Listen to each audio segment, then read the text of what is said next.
over the past few weeks, we've covered quite a few topics regarding Pokemon Legends Arceus. The best, the strongest, hardest to evolve, best teams, and so on. And I noticed one of the more common responses to them is that I've left some Pokemon out, or are perhaps underestimating some. Well, fear not.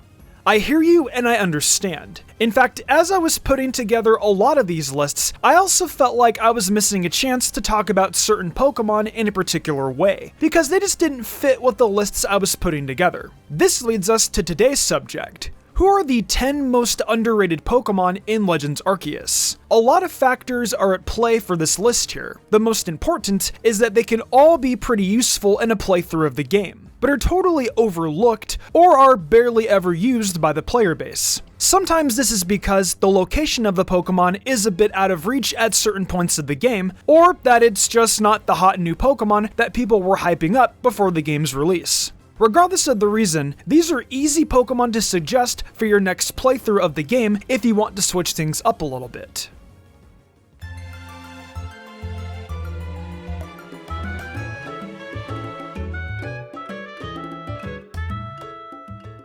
Starting off our list is Drifblim. Something I've been seeing often on my channel are comments about how Drifblim is actually pretty good. And as I was making this list, I'm really starting to realize that this is a Pokemon that I myself have been personally overlooking. Being able to obtain a ghost type like this so early on is pretty interesting. But it's not just that typing, but the move pool too. It can use stab attacks like Shadow Ball with access to coverage like Mystical Fire, Icy Wind, Psychic, and a lot more. Its special attack stat of 90 isn't the best, but it's respectable enough. The standout statistic here is its 150 base HP, which helps make up for its very poor defense stats by allowing it to take a beating. If only it had a slightly higher physical attack stat, then having self-destruct would be seen as a little more interesting of an attack to have. All in all, Drifblim is only starting our list today, so there are much better Pokemon to come, which is definitely saying something, as it's not a bad choice to have on your team by any means.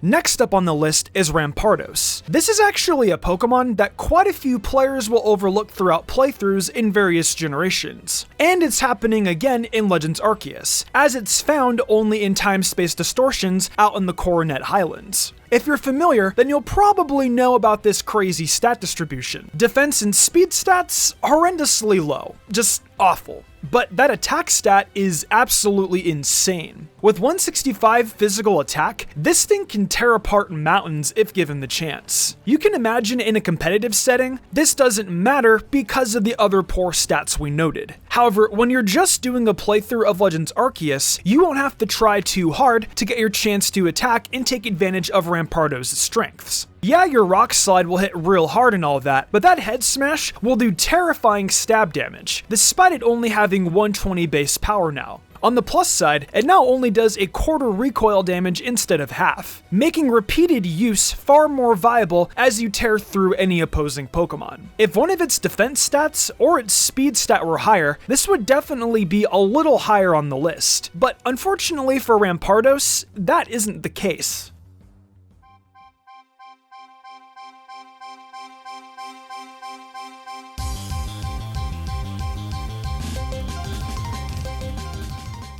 Coming in at number 8, we've got Dusknoir. Talking about this Pokemon right after Rampardos is pretty interesting, since its most noteworthy qualities are almost the opposite. At 135 physical and special defense, Dusknoir won't go down easily. Or at least, that's what I'd like to say. But its base HP is horrifically low. It can still hang in there, but what a stat to sacrifice for some high defense. On top of those stat issues, you still do need an item in order to evolve it. A Reaper Cloth, which costs 1400 merit points, or some good old-fashioned luck on the floor of a time-space distortion. So you can see why Dusknoir is maybe not used all that much, but it's on this list for a reason. Sure, it's got that sweet defense, but what I think is truly great here is that level of coverage we have access to. The elemental punches, leech life, psychic, rock slide, bulldoze. I just wish it had more access to physical stab moves. And its special attack of 65 isn't quite up to par with its physical attack of 100. In a region that overshadows it with many other great ghost types, Dusknoir is still a tremendous option that can, ironically enough, stand out and shine.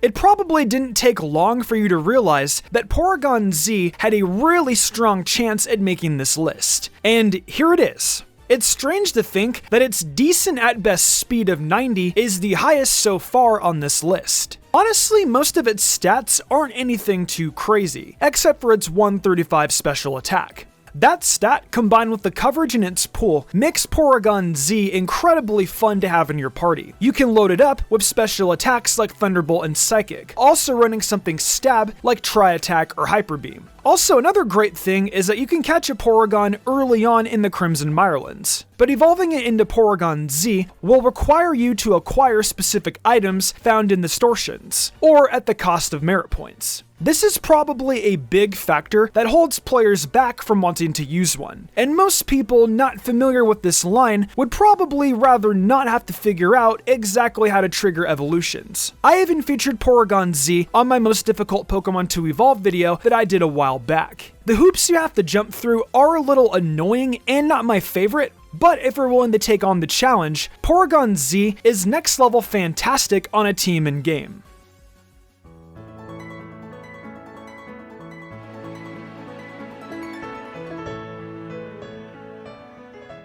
Closing our first half of the list, we've got one that I feel I rarely see people talk about, Tangrowth. This actually feels really weird to put on the list because Tangrowth is considered to be a really strong option in competitive play, especially in Gen 6 and 7. I'm sure a few of you are thinking, gee, I wish Tangrowth was overlooked while it was countering my team in Battle Spot back in the day. But the reality is that outside of some use in competitive play here and there, it seems no one else really uses it. Maybe it's just a really weird design or being an evolution of a somewhat forgettable Gen 1 Pokemon or something. With Legends Arceus not having many trainer battles and a lot of hype going toward the new Hisuian Pokemon, I'm seeing even less attention put on Tangrowth. So it's time to acknowledge just how good this thing still really is. You can catch it as a Tangela fairly early on at the Crimson Mirelands for one, and even before it evolves, you'll notice that really standout physical defense stat. Tangrowth's stats are actually all quite reasonable outside of its unfortunate 50 special defense and speed stats. Physical attack being at 100 and special attack being at 115 lets more of its move pool feel more viable.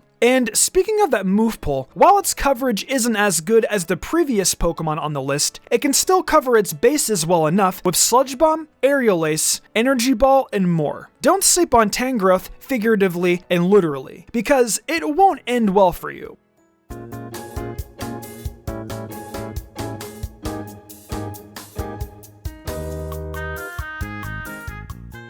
Opening up our top 5 is one of the more straightforward entries on this list, Ambipom. It's incredibly easy to catch early as an Apom, and evolves early on as well when it knows Double Hit. Being a normal type with a respectable physical attack stat of 100, I'm sure you can imagine the move pool of stab attacks creeping into your subconsciousness. Though it's the coverage that's definitely a little slept on here. It gets stuff like the Elemental Punches, Shadow Claw, and even Water Pulse if you're okay using something like that, despite not having a high special attack stat. Then there's that speed stat that I'm sure people were waiting for me to bring up. At 115 speed, it's the fastest Pokemon on this list so far, and it's the perfect complement to go with its attack stat and move pool. Also, despite having low defense stats, its normal typing does help with this a little bit, giving it very little weaknesses. Just try to keep it away from a Heracross. That won't go too well.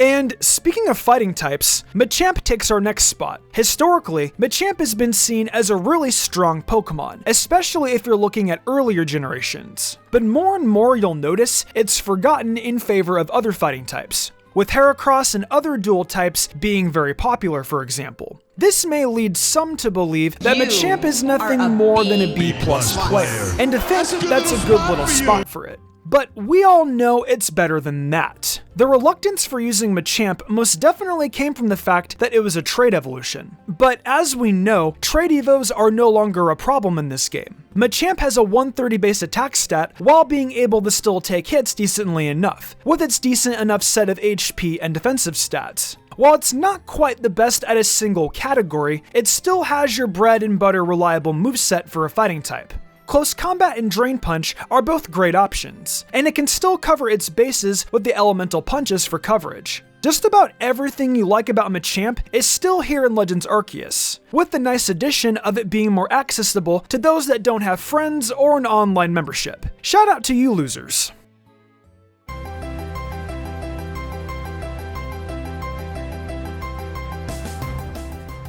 Starting off our top 3 is our thumbnail Pokemon, Octillery. Octillery is another Pokemon, much like Drifblim, that I've seen quite a few of my commenters mention as a Pokemon that they had used. It's easy to see the appeal here. A straightforward water type with surprisingly balanced attack stats, each at 105. Its previous form, Remoraid, also needs to hit level 25 to evolve. Unfortunately, a lot of Pokemon that evolve this early have a smaller stat distribution to a Pokemon like Machamp, so it ends up having very low speed and defenses that are barely average. But I say the ease of access and the solid attack stats more than make up for it in a playthrough of Legends Arceus. Octazooka is a pretty fun stab move, and has a 50-50 chance of lowering the accuracy of your opponent. And it gets a variety of coverage from Psychic to Energy Ball to Flamethrower. This one is definitely here less because of a supposed lack of popularity, and more because it's just underestimated of how reliable it can be to just have in your party.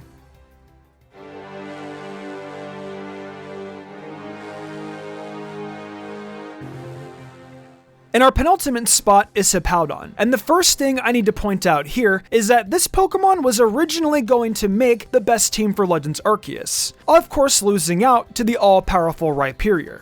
Yeah, this guy is actually kind of awesome. In the core games, Hippadan is generally considered to be fairly formidable, but in Legends Arceus, it's actually a pretty overlooked or forgotten Pokemon. Make no mistake, this thing still rules. It's a physical powerhouse with great bulk that's only somewhat threatened by special attacks that may exploit its ground type weaknesses. Its incredible 118 physical defense makes its low 47 speed feel like it's not all that big of a deal. Not to mention that base 108 HP stat. And with the high attack stat, stab moves like high horsepower end up hitting like a truck. And if you need coverage, the elemental Fangs, Stone Edge, and Iron Head all provide great physical attack options to keep a wide variety of opponents at bay. Still, I'd put this one behind Rhyperior and Ursaluna, but Hippadan is easier to get than both, especially Ursaluna. And even underrated, so to speak, it still is a genuinely very strong Pokemon.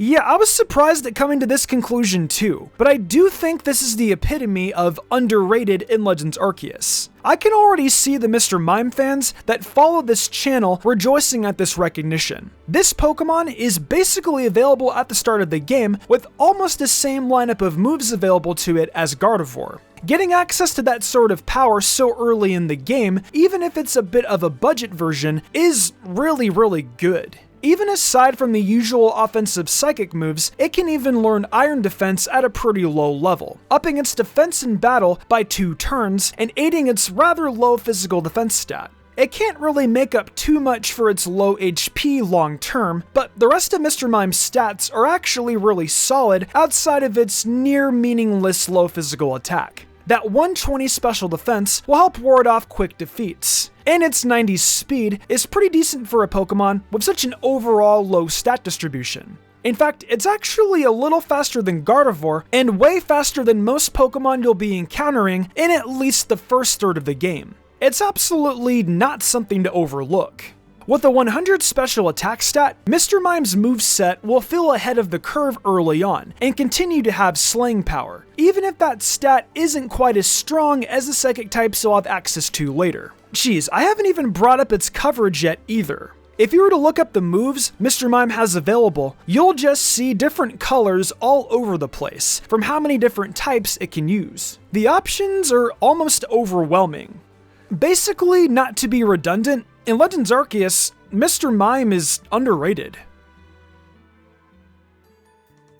And that wraps up our list of the top 10 most underrated Pokemon in Legends Arceus. It was a struggle to really settle on just 10 Pokemon, but that leads me to want to know, what does your list look like? Had your experience with the game given you a new appreciation for certain Pokemon? There's quite a lot of variation as to why someone would consider something underrated, so I'm looking forward to seeing your comments. But that's all for today's video. I hope you enjoyed, and stick around for even more Legends Arceus content and beyond. Hey guys, thank you for enjoying another Mystic Umbreon video. It's exciting times for the Pokemon franchise, and I look forward to the coming months where it just keeps getting better. If you guys are wanting some more bite-sized Mystic Umbreon content, please check out my TikTok, where I upload daily, as well as the Mystic Umbreon Shorts channel. If y'all enjoyed the video and want to see more content like this, be sure to leave a like, subscribe, and hit that notification bell. Be sure to leave a comment too, it really helps us out. I think it's time to wrap this up though. I'm Mystic Umbreon, and I'll see you next time with some more amazing Pokemon content.